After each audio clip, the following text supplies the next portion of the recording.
पाठ 15 प्रदूषण का दुष्प्रभाव। बच्चों, आपने प्रदूषण का नाम तो सुना ही होगा।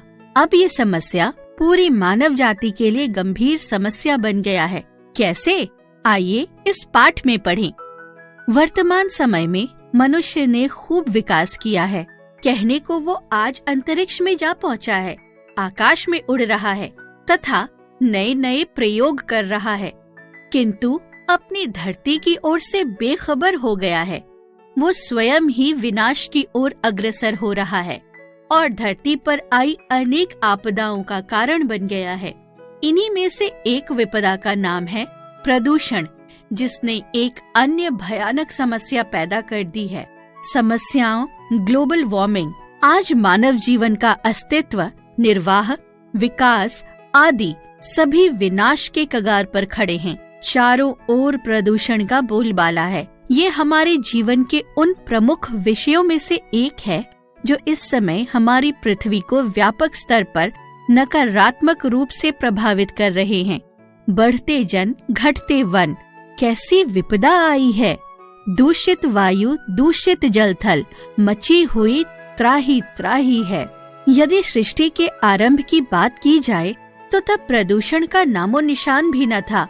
प्रकृति में एक संतुलन बना हुआ था और प्रत्येक वस्तु स्वच्छ थी, शुद्ध थी। वायु, जल, पर्यावरण व धरती सब प्रदूषण रहित थे तथा ऋतुओं का चक्र भी नियमबद्ध था।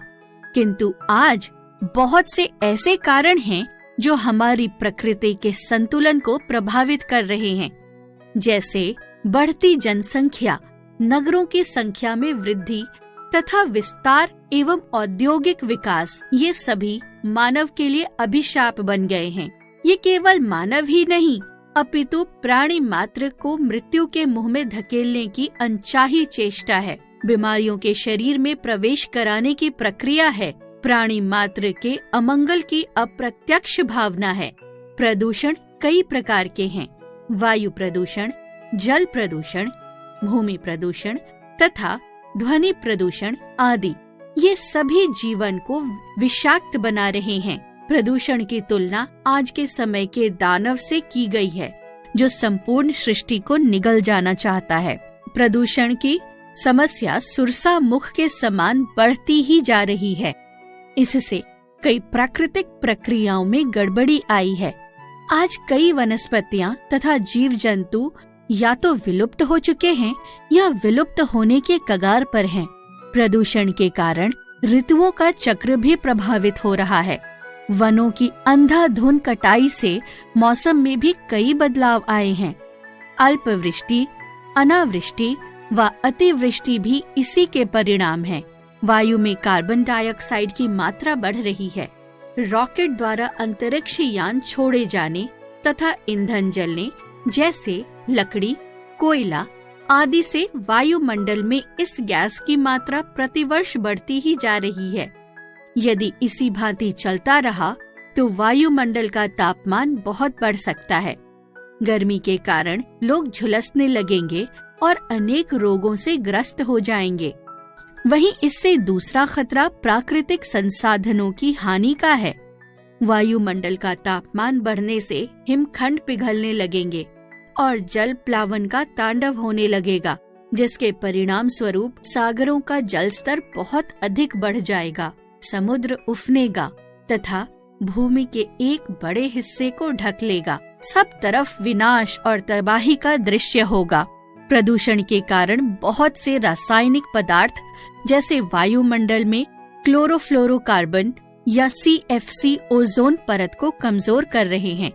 भट्टियों तथा अत्यधिक ऊर्जा के कारण जो रेडियोधर्मी किरणें निकलेंगी, उनसे ओजोन परत में छेद हो जाएगा। परिणाम स्वरूप जो तेज प्रचंड सूर्य की पैरा बैंगनी किरणें ओजोन परत हम तक नहीं पहुंचने देती, वो सीधी पृथ्वी पर आएंगी। ये त्वचा को झुलसा देने वाली किरणें हैं जो चमड़ी के कैंसर का कारण बन सकती हैं तथा इससे शरीर गल भी सकता है। वहीं इसका सीधा प्रभाव जीव जंतुओं तथा पेड़ पौधों पर भी होगा। जीव जंतु तड़प कर मर जाएंगे और पेड़ पौधे सूख जाएंगे। स्पष्ट रूप से कहा जाए तो जनजीवन ध्वस्त हो जाएगा। इसलिए ग्लोबल वार्मिंग के इस खतरे से उबरने के लिए ऊर्जा के अनावश्यक उपयोग को रोकना होगा तथा प्रदूषण के कारणों को समझकर उन पर प्रतिबंध लगाना होगा। पर्यावरण का हमारे जीवन में बहुत महत्व है। ये हमारा सुरक्षा कवच है जो हमें प्रकृति से विरासत में मिला है। ये हम सबका पालनकर्ता और जीवन आधार भी है। इसकी रक्षा का दायित्व भी हम सबका है। इसे नष्ट होने से बचाने के लिए बढ़ती जनसंख्या तथा वनों की कटाई को रोकना होगा। कई गैर बायोडिग्रेडेबल उत्पाद जैसे कि प्लास्टिक से बनी दैनिक उपयोग की वस्तुएं हमारे पर्यावरण को नुकसान पहुंचाती हैं। हमें या तो उन्हें ठीक से डिकम्पोज करना होगा या रिसाइकलिंग के लिए भेजना होगा। चारों ओर बाग बागीचों का जाल बिछाना होगा और यदि सभी औद्योगिक संस्थानों को नगर से दूर स्थानांतरित कर दिया जाए तो इससे प्रदूषण का स्तर कम होगा। साथ ही साथ भूमिगत नालों के प्रदूषित जल को नगर व नदी के स्थान पर अन्यत्र बहाना होगा या वैज्ञानिक रीति से स्वच्छ करके खेतों की सिंचाई के काम में लाना होगा। सरकार को ऐसे वाहनों के परिचालन पर प्रतिबंध लगाना चाहिए जो प्रदूषण फैलाते हैं। CNG का अधिक से अधिक प्रयोग तथा वाहनों के लिए प्रदूषण मुक्त होने का प्रमाण पत्र अति आवश्यक कर देना चाहिए।